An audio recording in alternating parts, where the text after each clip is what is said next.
Assalamualaikum warahmatullahi wabarakatuh. Berjumpa kembali teman-teman semuanya di ruang demokrasi. Baik teman-teman, malam hari ini tema kita sangat menarik pada malam hari ini, dan juga saya tidak sendiri juga pada malam hari ini. Saya berdiskusi bersama Bang Febri Tripanda. Mungkin tema yang sangat menarik pada malam hari ini mungkin kita angkat perempuan dalam perspektif laki-laki. Oke, mungkin sebelum kita masuk membahas tentang apa itu perempuan, tentunya lebih enaknya lagi kita bahas apa itu perempuan dalam definisi perempuan. Ya, oke.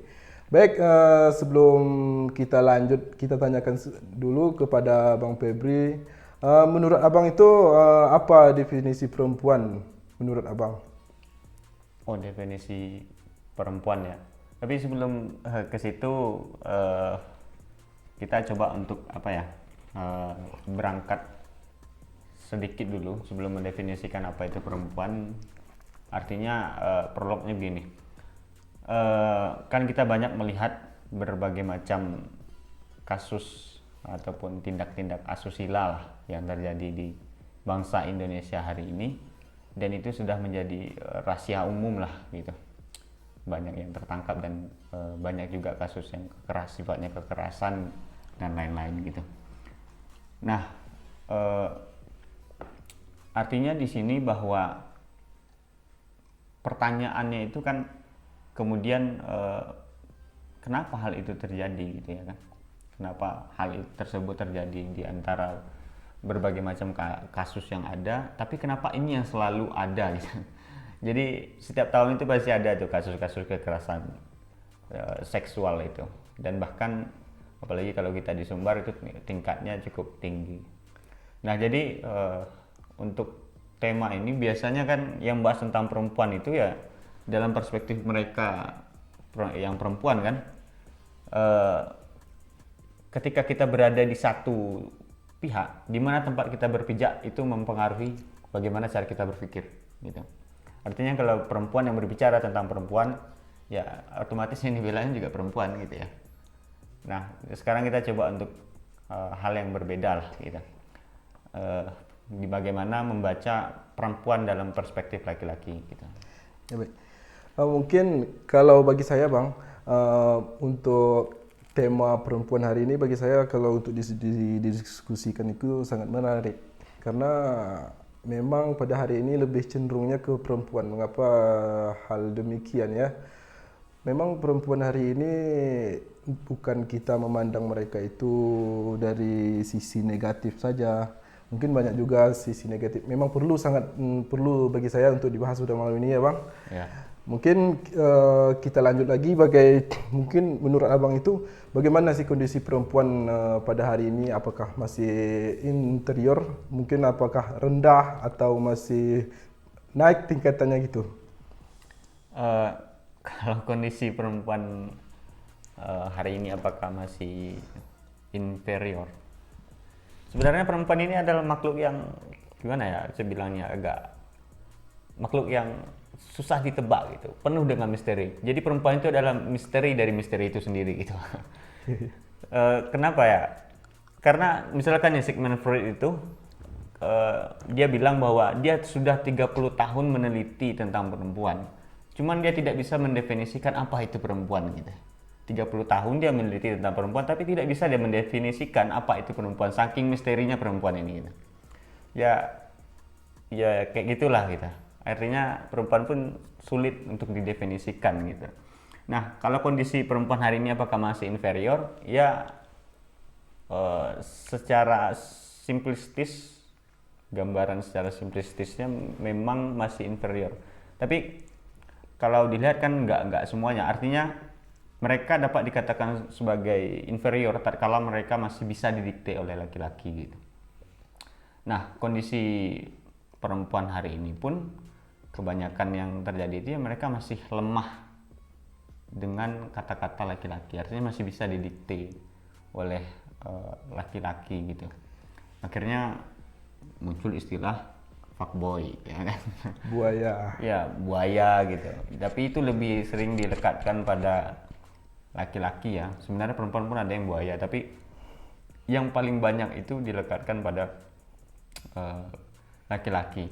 Nah, dari sisi kondisi perempuan hari ini kan secara, kalau kita bilang egalitarian ya, secara kesetaraan, mungkin dalam aspek sosial, dalam aspek politik, pendidikan dan lain-lain, perempuan pun punya ruang dan potensi di dalamnya gitu ya, mengisi di dalamnya. Mereka ada di dalamnya.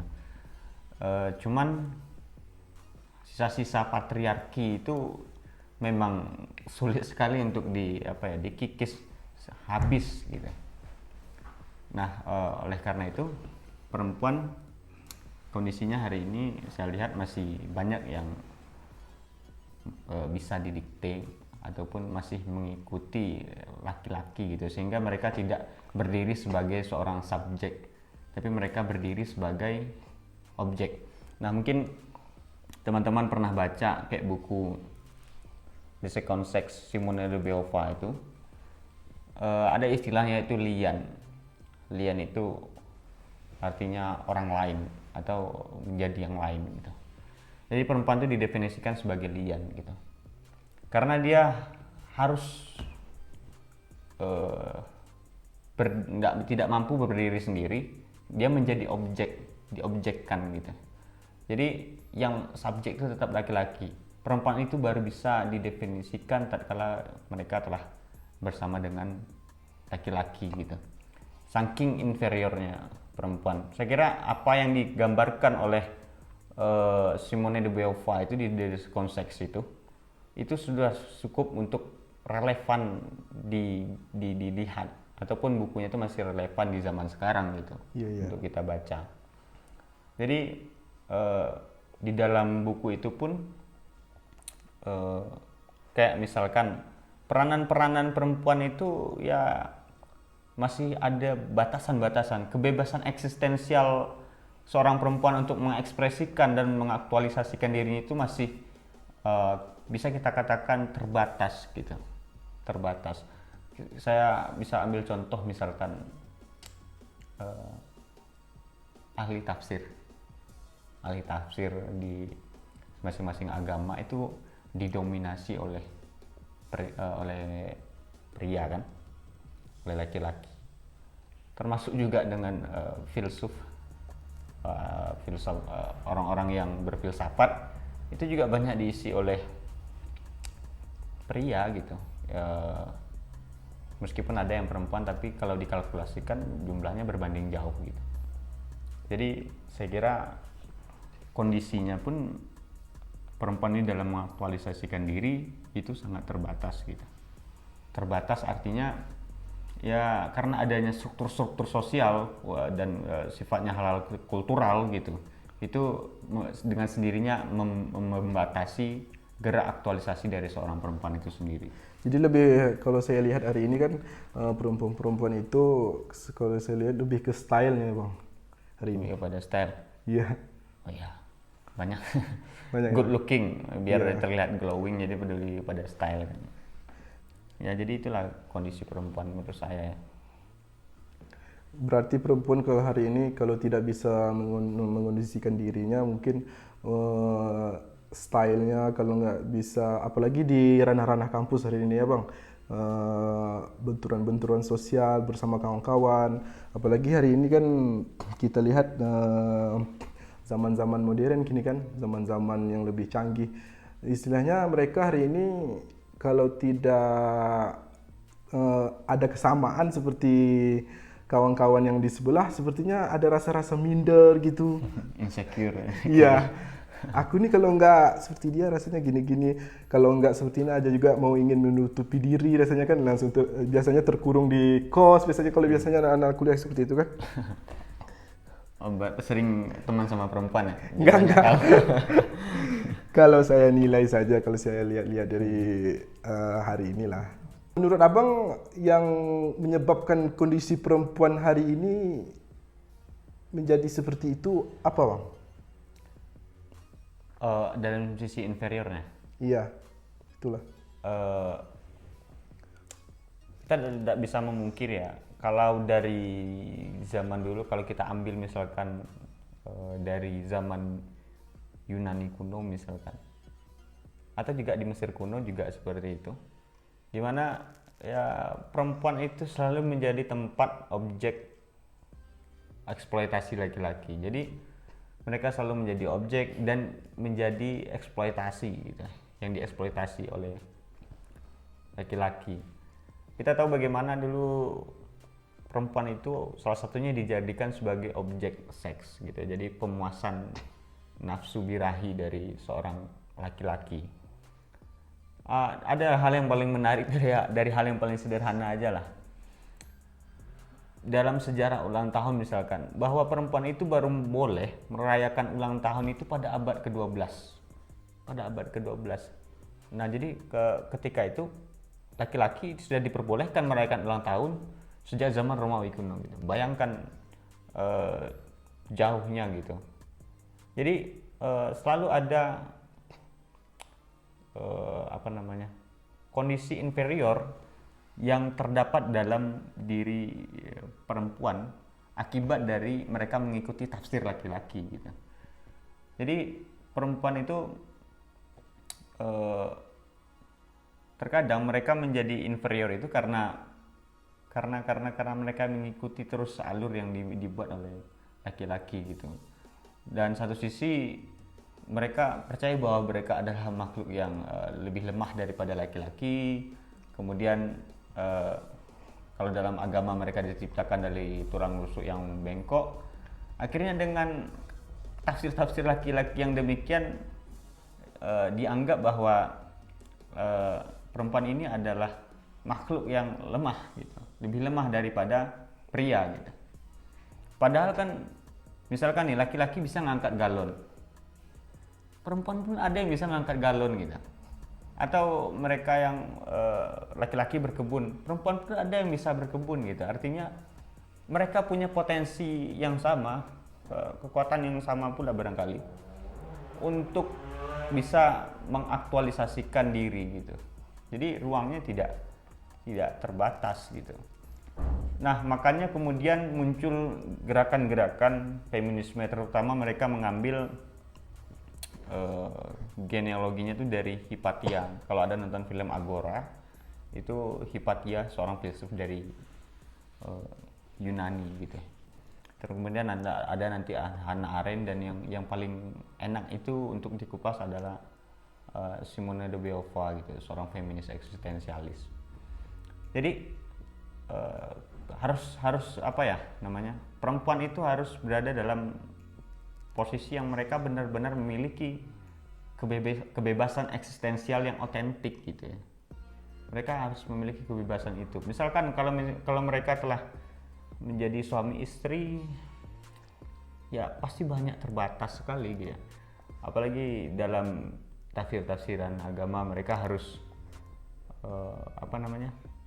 mengabdi kepada suami. Oke lah, itu bisa kita katakan itu. Cuman ruang lingkup posisinya itu kan sering dipermasalahkan itu. Seperti apakah mereka akan menjadi wanita karir atau jadi ibu rumah tangga, atau kadang, di dapur. Iya, kadang dibatasi kan sama suaminya. Kamu nggak boleh kerja, harus saya menjadi kepala keluarga dan saya yang kerja gitu, saya yang cari uang. Jadi banyak kebebasan eksistensial dari perempuan itu direnggut oleh laki-laki. Mereka punya otoritas menentukan hal-hal apa saja yang mereka ingin lakukan. Nah, lagi-lagi ada juga misalkan kalau dalam Islam itu memang seorang istri itu harus patuh ya kepada suaminya. Cuman lagi-lagi saya kira itu hanya tafsiran laki-laki. Ayat itu mungkin benar, tapi tafsiran laki-laki yang kemudian menguntungkan satu pihak, yaitu laki-laki aja gitu. Jadi kayak manapun perempuan ini harus patuh pada laki-laki. Padahal kita diciptakan antara laki-laki dan perempuan untuk berpasangan, bukan perempuan mengabdikan diri pada laki-laki. Perempuan kan mengabdikan diri kepada Tuhannya gitu, bukan kepada si laki-laki dalam bentuk abdi gitu. Jadi perempuan itu bukan pembantu laki-laki gitu. Cuman dalam fungsi-fungsi dalam rumah tangga, ya selesaikan tanggung jawab dalam rumah tangga, selesaikan. Cuman kebebasan eksistensial itu saya kira kenapa itu mesti direnggut gitu. Jadi itu jadi persoalan bersama hari ini. Ya, perempuan harus di dapur, kemudian di kasur, di sumur. kemudian di sumur. Ya, fungsi sosialnya tidak ada gitu.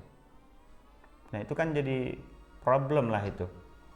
Berarti perempuan ini tidak hanya di kasur, di sumur, apalagi di dapur, berarti dia bebas untuk memilih hak pilihnya ya Bang?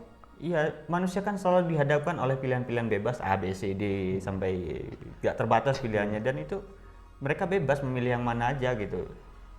Mereka memiliki otoritas untuk memilih yang mana aja gitu. Bukan dalam artian memilih dari hal misalnya keluar malam atau sama-sama kawan-kawannya sesuka hatinya, bukan berarti gitu ya Bang?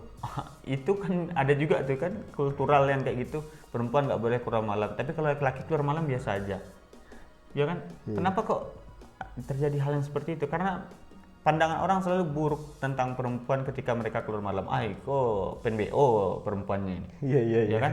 Kalau laki-laki yang keluar malam biasa aja. Jadi secara tafsir, asumsi kita selalu sudah membatasi ruang gerak perempuan itu sendiri. Dari pikiran sendiri sudah membatasi ruang gerak perempuan itu sendiri.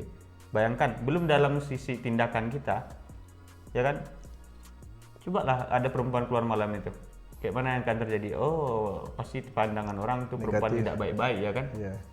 Jadi artinya dari pikiran manusia itu sendiri secara tidak langsung mereka telah membatasi ruang gerak perempuan itu sendiri.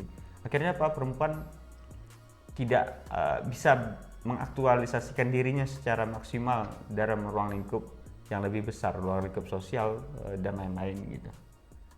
Jadi itu kondisi perempuan yang menjadi inferior itu ya karena mereka masih didominasi oleh tafsir laki-laki dan masih didikte oleh laki-laki. Jadi gitu. Oke, lebih lanjutnya lagi, mungkin menurut Abang ini, apa tantangan perempuan hari ini menurut Abang?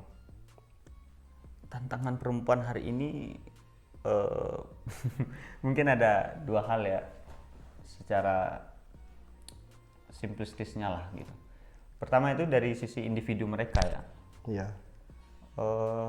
Saya lihat banyak juga perempuan ini yang tidak matang secara emosional. Akhirnya ya mungkin Fahmi pernah dengar bahwa wanita itu adalah makhluk yang ribet, gitu kan? Iya. Yang ribet. Sangat Kadang ribet. ya nunggunya berdandan aja itu membutuhkan waktu yang cukup Panjang. lama gitu ya. Belum mandi, belum dandan, Ya itulah. belum lagi milih-milih baju. Belum milih-milih baju. Kalau perempuan ini terkenal banyak bajunya ya Bang? Ya. Pasti itu. Ya itulah, untuk milih baju aja akhirnya padahal yang dipilihnya yang dipegangnya pertama mungkin kan? Iya. Tapi lama, banyak kali pertimbangannya gitu. Didefinisikan sebagai makhluk yang ribet gitu. Itu atas tafsir laki-laki gitu. Sebenarnya kan nggak semua wanita yang seperti itu. Fuck my life.